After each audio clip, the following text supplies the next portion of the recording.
farming and pastoralism affect the Africans? To begin, agriculture allowed humans to survive in the harsh Saharan conditions, which is drying up, because they had cultivated a drought-resistant grain. To compound on that, it also allowed Africans to survive in places that nomads could not, because the nomads required a constant source of food and water.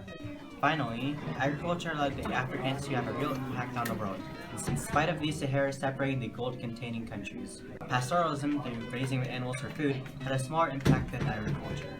Sometimes it only supplemented agriculture by producing meat, milk, and wool. Because pastoralism required people to leave the city to tend to their animals, these opposed that practice because they needed people to defend it. Compared to other civilizations, the agricultural effects are very similar. Because a surplus of food is produced, trade increased. Camels were used heavily to transport the goods to and from the Sahara Desert. To conclude, the Africans had some of the only civilizations that can survive in the desert. Okay.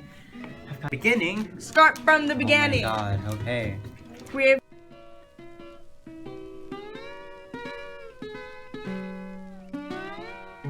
Normally worship this god. Animistic means that they believe in a small group of lower gods that are normally associated with forces of nature. Clans would worship their dead ancestors who had the power to positively or negatively affect their lives. The society of Africa also changed with the coming of Islam. Before Islam, there were Byzantine and Egyptian rulers who enforced high taxes and the persecution of Christians. The Islamic Arabs came in and conquered the Egyptians, Byzantines, and the Berbers in Carthage. They lowered the taxes and completely exempted Muslims from taxes. Political structures also became dominated by the Arabs. Before the Islamic Arabs came, Aksum was the chief trading kingdom. Aksum was ruled by the Zagwe dynasty and then the Salamanids. These rulers spread and enforced Christianity until the Arabs came. Future. It's from SpongeBob. You just need to do sit-ups or crunches. Just do crunches except for laying on your side. Check. No. No, except for laying on your side, Michael. Like that. Okay, now do crunches. Okay, let's start.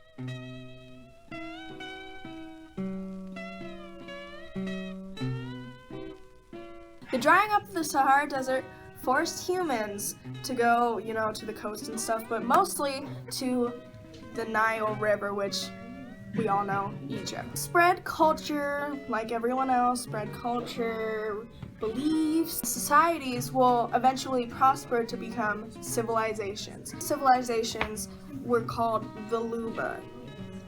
Funny name, right? I know. Okay. They were really similar to other civilizations. It was all motivated by climate change. I sound like James T. Kirk. But let's keep going. The climate change made the civilizations assimilate or destroy people. And assimilate means add them into their collective. Star Trek reference? I think yes. But this created a type of new society and where they add people. Civilizations were usually migrated for resource reasons like food, water, that type of thing, and it wasn't climate change like the Sahara Desert. The Sahara Desert was a dry wasteland like Palmdale is, okay? Like Palmdale, and they didn't have any water, so they had to move to the next water source. For other civilizations, it was just a matter of, we don't have enough food, or the soil isn't that great. Migration contributed to African societies by moving them over to the coast and by the rivers, which made their culture spread, their beliefs spread, their way of life spreading. Their societies, because they weren't really societies or civilizations into civilizations. So, migration, civilizations, water. Okay? Done. Water. Water! Water. Water!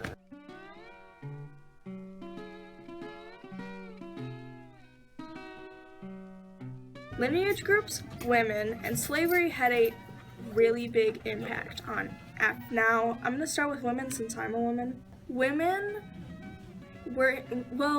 religion was introduced to Africa.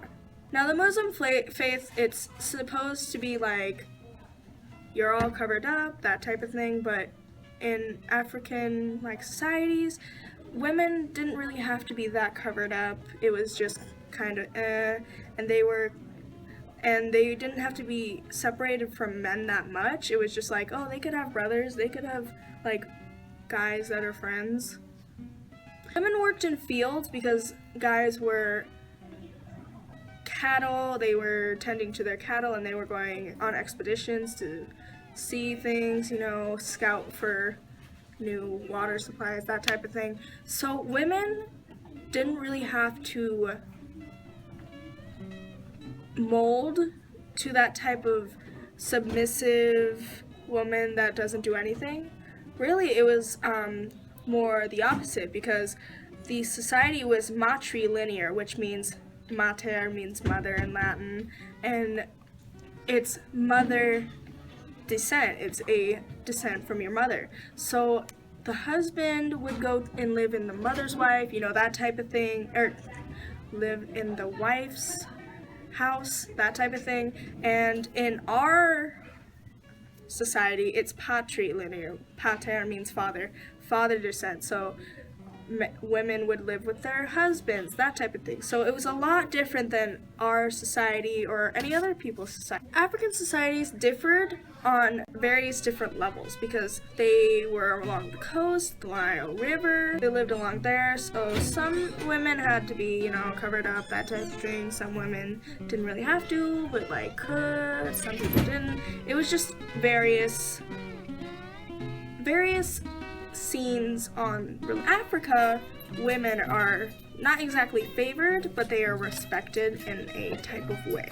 Now, slavery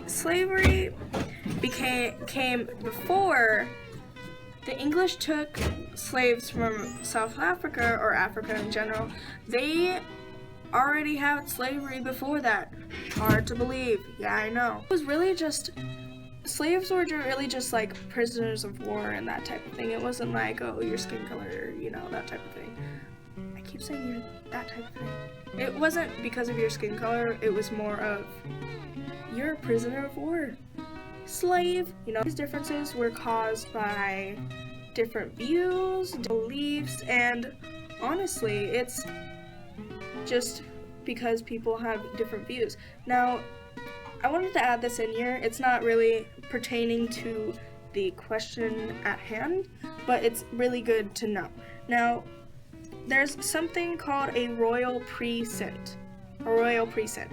Now, a royal precinct is the royalty is more close to the merchant class, making the commoners closer to the royalty. Now, the commoners and the merchant class can say what they need, voice their concerns. Foreigners can voice their concerns, and that made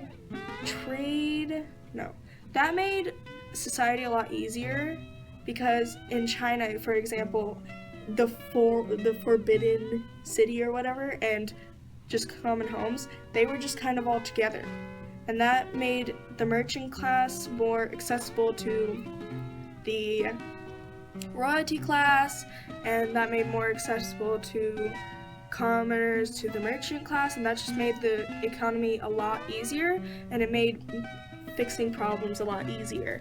The end. Okay, we're done with mine. Smile again.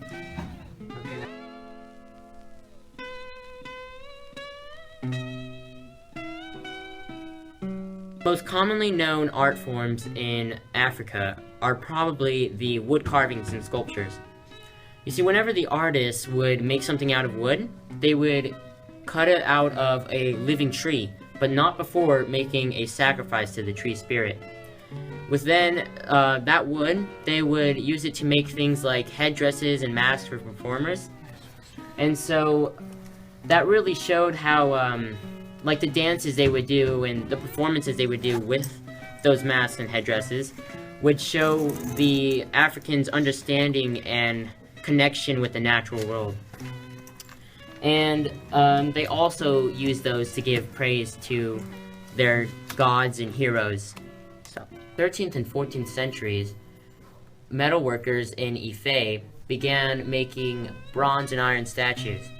They started doing this using the lost wax method, which is where they would replace the melted wax in in molds, and then they would replace that with molten metal.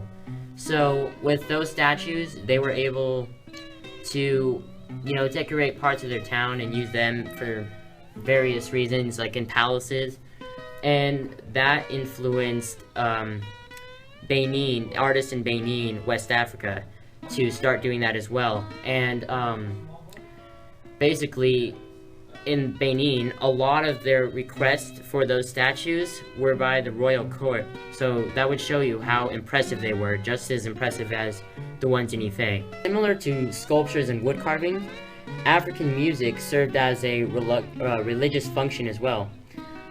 So they would often use drums to make heavy rhythmic beats, which would be a way for them to communicate with the spirits. And the more frenzied and chaotic beats with the drums would be a way as the spirits acting through the humans. And so, as another part of their music, they would use it as a combination with the instruments and a human voice to create stories and to tell stories and to pass them along from generation to generation. And they also use this method to pass down religious traditions and history from all their tribes and probably society as well, because they didn't have a written language, not including the Arabic scripts that Muslim societies use, even because they were also in Africa, but that's kind of separate. The most diverse part of African culture is probably their architecture, which obviously has some influence from the Egyptians. The Kingdom of Meroe, for example, has pyramids from the same kind of design as the Egyptians, except for their pyramids are much smaller and have a flat top, but they still serve the same purpose. And another example is their stone steles, if that's how you pronounce it, which could rise to 100 feet sometimes. They were used to mark the tombs of dead kings.